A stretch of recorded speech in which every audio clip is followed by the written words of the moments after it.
பிள்ளையாரை எப்படி நிவேதனம் செய்ய வேண்டும்? விநாயகரின் ஆயுதங்கள் சொல்வதென்ன? விநாயகர் முழு முதற்கடவுள்.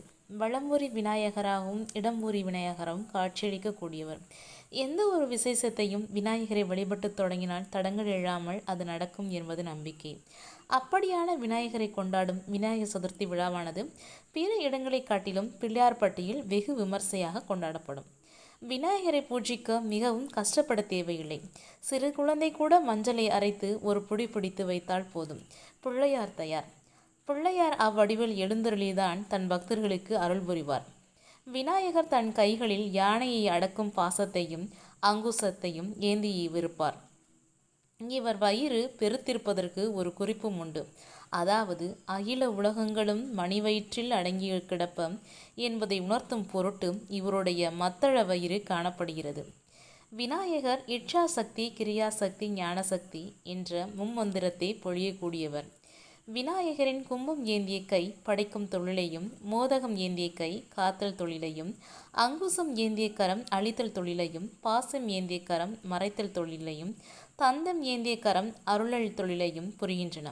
எனவே விநாயகர் திருஷ்டி திதி, சங்கரம், திரவுபவம், அனுகிரகம் என்ற ஐம்பெரும் தொழில்களை தன் 5 கரங்களால் புரிந்து ஆன்மாக்களுக்கும் அருள் புரிகிறார் என்று நம்பப்படுகிறது.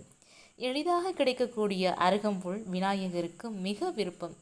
அருகு வைத்து விநாயகரை வழிபட்டால் பிறவி பிணி நீங்கி இன்பம் பெருகும்.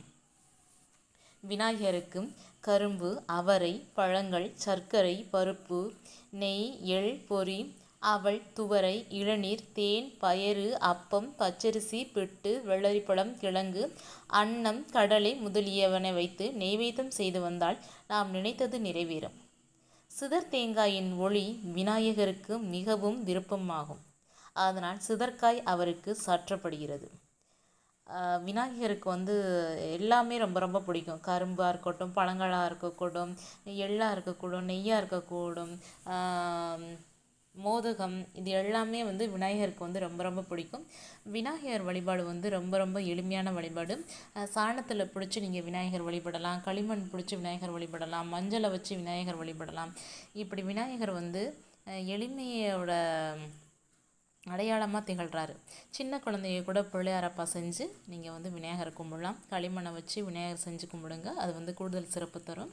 நம்ம வீடியோ ஃபஸ்ட் டைம் பார்க்குறவங்க அதிகளவு சப்ஸ்கிரைப் பண்ணுங்கள், அதிகளவு ஷேர் பண்ணுங்கள். அனைவருக்கும் இனிய விநாயகர் சதுர்த்தி தின நல்வாழ்த்துக்கள். விநாயகரை வழிபடுவோம், விநாயகரின் அருளை பெறுவோம்.